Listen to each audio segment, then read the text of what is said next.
Hi guys, so the last couple of days I have seen quite a lot on social media about sexual harassment, and I just really feel like it's time to tell my story and my experience of it, because I've been thinking about this for quite a long time to make this video, because something happened to me and I just felt like I should be telling you. So even if there is one single person in this whole world that watches this video and feels confident enough to tell somebody if it's happened already, which I hope it hasn't, and if you ever are in this situation, which I also really hope that doesn't happen, but it sadly does happen, that you'll be able to feel confident enough to tell somebody.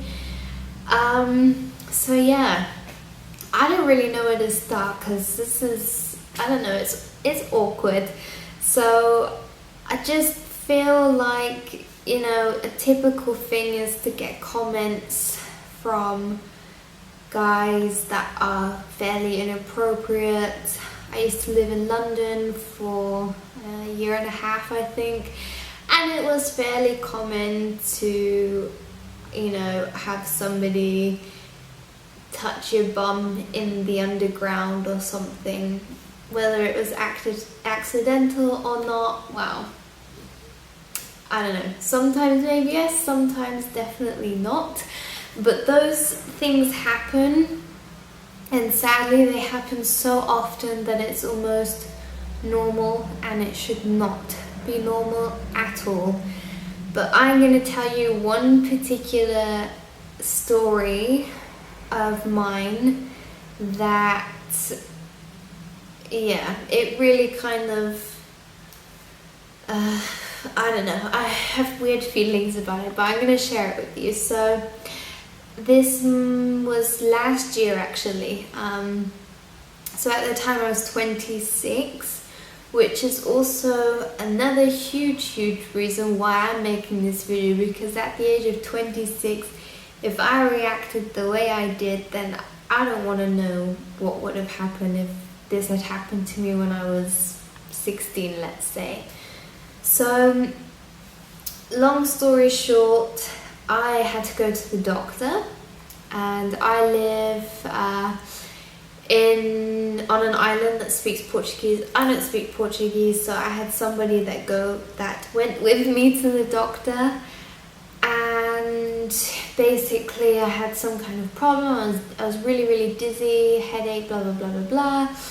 And so he was like, okay, do some tests. So I did some like heart test, something else, and then I had to go back a few days later to do a blood test.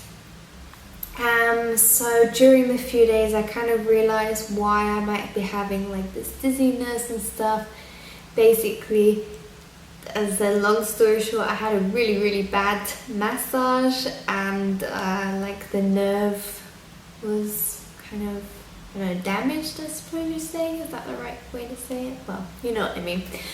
So I didn't know that at that moment, but it was kind of like something I'd been thinking about the day that all this started happening with dizzy and headaches and stuff. I'd had a massage, and so basically when I went to get the blood test, I said, oh, can I speak to the doctor for a minute, because I need to ask him something. So I went to the doctor's office and I say, okay, like this is the situation, this is what happened. Do you think you could possibly check if it's something to do with that, because I feel like it might be. By the way, I'd already been to another doctor. Anyway, it's not the point of the story. Basically, I felt like there was something like in my neck, and so this was already like a bit weird.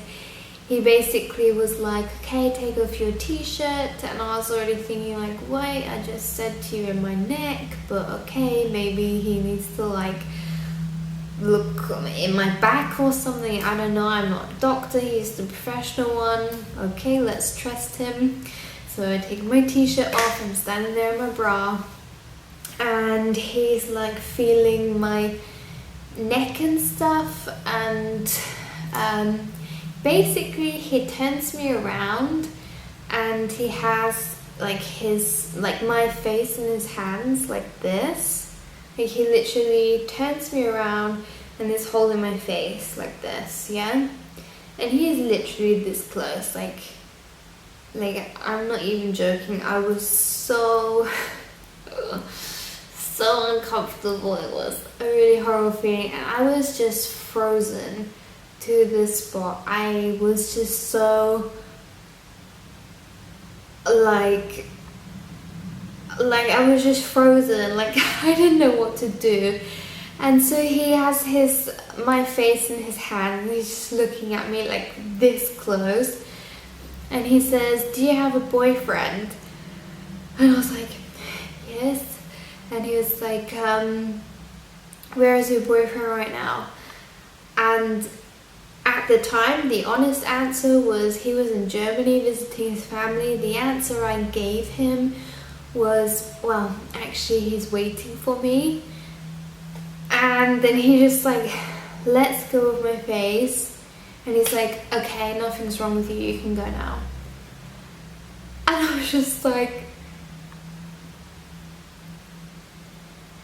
I don't know, it was so weird.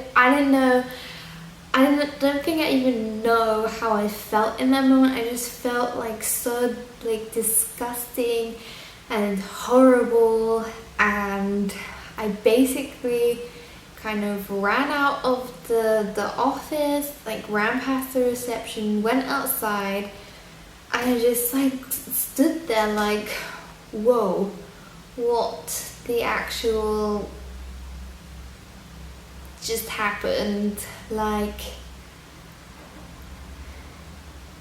what? And then I let it sink in for a bit, and then I just cried, because I was like, how the hell did that just happen? Like, that is so weird. And I was just thinking, you know, like when I ran past the reception, there was actually a girl waiting there. She must have been, I'm gonna guess 15, 16, 17, around this kind of age. And I was just thinking, what, like, imagine now this girl's gonna go in, it's gonna do the same thing to her. Like, what would happen? Like, has he done this before? Is he gonna do this again? Has he done more than this? Was that like a creepy first time thing? Like, what? And the thing that really, really is so horrible is, you know, like for example, I've worked in a bar before where you get comments, or maybe somebody, just general inappropriateness, but you know, they're your colleagues, so you can say, hey, like, back off. But like somebody like a doctor, like in a basic like just like a position of power, I suppose you say, is that the right way to say it? Like to do something like that as well, like someone you're supposed to trust, is like,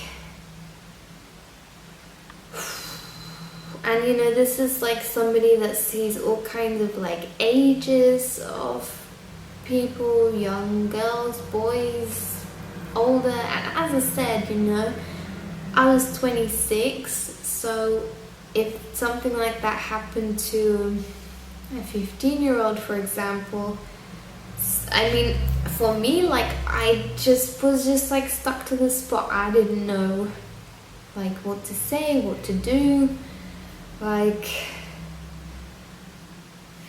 yeah. So that's a really weird thing, and it feels really, really weird to talk about it as well, because it's like, you know, it's not one of those things where it's like a hugely obvious, like, oh, this guy like touched me, and, or I don't know, something like that, or said something really, really obviously disgusting, like, you know, but I don't even know how to explain how I feel about it, but like, you know, it's like one of those things where somebody says something inappropriate, and like, you don't know, do I make a big deal out of it because I actually feel really horrible about it and it is really horrible, or well, he didn't try and like touch me or anything, so maybe I shouldn't make a big deal out of it. Do you know what I mean? Like, it's one of those things. But I can definitely tell you, make a bloody big deal out of it, because it's not good. Like, these things should not be normal. They are not normal. Don't let anybody talk to you inappropriately. Don't let anybody touch you inappropriately. Don't let anybody look at you inappropriately. Like, let's all get together and stop this kind of stuff. And if you have ever been in this situation, then tell somebody if you haven't, and if you ever are, and I really just hope you aren't, then please tell someone. If you're under 18, tell your parents or a friend or a teacher or somebody you can trust. And the same, if you know, report somebody as well if they do something like this. So yeah, well, I would say I hope you enjoyed this video, but actually it was not a nice video, so yeah, sorry, I feel really weird now. Yeah, well, thank you for watching, and I really hope that this helps you in some way to feel like you're not alone if it's happened, or that you would speak up if it did. So yeah, have a nice day, and I will see you soon.